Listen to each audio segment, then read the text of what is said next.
Welcome to Glove Talk, a channel all about fighting, fight news, fight predictions, and fight live streams. We will be live streaming the UFC 259, so if you want to grab a beer and have a good time with everyone in the chat, make sure to hit the subscribe button below.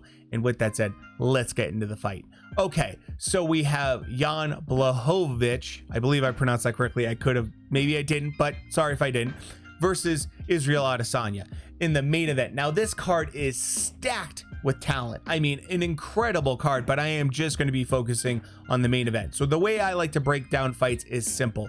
I like to talk about what their physical attributes are, certain elements of their game, and then I like to give you guys my final prediction. So with that said, let's get into some stats. So looking at these guys side by side, let's first start with age. Jan is 38, Israel Adesanya is 31. Does that play a factor? Certainly could, especially if this goes a full 5 rounds. Now looking at height, Israel Adesanya is 2 inches taller. If you look at weight, obviously Israel Adesanya is coming up. That will be interesting to see how he physically looks at that weight. Obviously him being at 185 recently, I think he's the kind of guy, because of his height, he could fill out quite nice. Interesting enough though, when you start looking at their leg reach, Israel Adesanya has a slight advantage there, but when it comes to their actual arm reach, it's a 2-inch reach advantage for Israel Adesanya. Now looking at some of their other stats in terms of what they want to do in terms of, you know, submissions compared to KOs and everything, obviously Israel Adesanya has the higher KO percentage, but at the same time Jan finds ways to win by beyond that with submissions. I think the bigger thing to note is how guys like to work. Both guys like to aim for the head.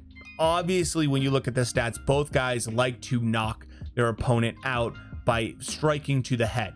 But what's interesting is Jan obviously going to the body, especially after that Reyes fight. He clearly went to the body a lot. That's clearly an area he's more in tune to striking towards, where obviously Israel Adesanya with the Costa fight went to the legs highly. That's something he likes to do. So now let's talk about general kind of pros and cons for each guy going to this, and then we'll give the final prediction. For Jan, the biggest pro for him is that this is his weight class. He's been at this weight class. He doesn't have to adapt for this weight class. This is what he's built for, and this is what he's used to. He's felt light heavyweight power before, and he knows what it feels like. So for him, this is kind of a normal kind of fight for him, because in that sense he's used to this. This is what he's used to doing. The downside for Jan going into this fight against Israel Adesanya is he's giving up reach to a guy that normally isn't at this weight class.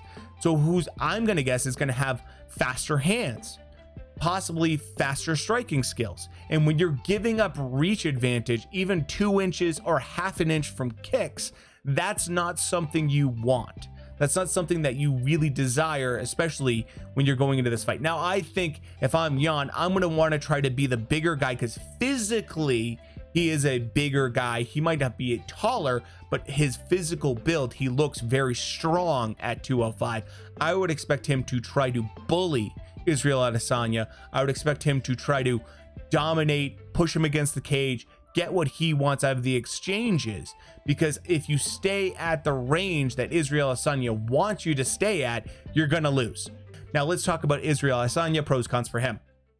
Big pros for him is having reach advantage. He deals in millimeters, everyone deals in inches and centimeters compared to him, and that's a big thing for him. It's better to be accurate than it is to be powerful in a lot of ways when it comes to combat sports. What do I mean by that? It means landing perfect punches rather than sloppy ones.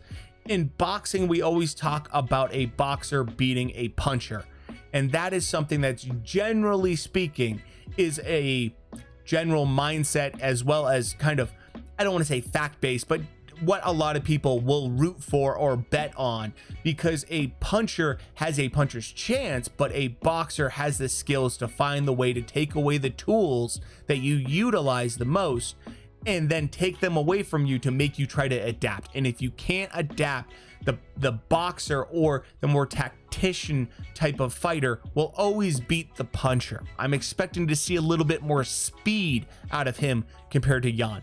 Now, the downside is that he could get a guy in there who has 0 to lose. Jan is not supposed to win this fight. If you look at the odds and just what people think, everyone's rooting for Israel Adesanya to win this. They're expecting him to win for this. Jan has nothing to lose. And when you're in the cage with a guy that has nothing to lose, that's big, powerful, and experienced, he's going to do everything he can to make you uncomfortable. Making younger fighters uncomfortable is a thing that seasoned veterans that have nothing to lose can use to their advantage, because suddenly the younger fighter gets frustrated. Suddenly they start abandoning game plans because they don't know what to do. Now, do I think Israel Adesanya is that way? I would say he's a little bit more cool-headed than most. So I don't think that's necessarily what's going to happen. But I think in general, one of the things that you're going in there with a live dog in comparison to someone that's just going to roll over for you. I think for this fight, Israel Adesanya needs to be on his toes the entire fight. He needs to be perfect the entire fight. If Jan lands a big shot on him and he shows any sign of weakness or any sign of being hurt, he's going to jump all over him and he's going to unload that gas tank on him. Rightfully so, because this is his big time and big shot to prove the world wrong. So final predictions. Okay, so I think this is a fantastic fight. I think you have two guys with great striking skills that are just going to go to war, and I think we're going to see something very interesting, because I don't think Jan is going to go down without a fight. I think he's going to try to do everything in his power to stay in this fight. On the other side, you have Israel Adesanya, who is a absolute tactician when it comes to landing his punches and his strikes. I know he game plans well. We've seen this time and time again with him. He knows how to game plan well for who he's fighting. And I think that brings an element to this fight that I personally appreciate. So in the end, I'm going to lean towards Israel Adesanya because, like I said, you always bet on the boxer over the puncher. I think Israel Adesanya has the more technical skills. I think he's the more technical striker. And anytime you have someone with that little bit of reach advantage, I know it doesn't sound like much. Either way, I think the fans win overall. I'm going to pick Izzy to win by maybe stoppage later in the fight, because I think Jan has absolutely everything he wants to show. I think he's going to put it all out there. And with that said, that's my prediction. Let me know yours down in the comments section below. And if you want to watch the live stream and join in the chat and have some fun, have a few beers with everybody, make sure to join in this Saturday. And with that said, we'll talk to you later. Thanks.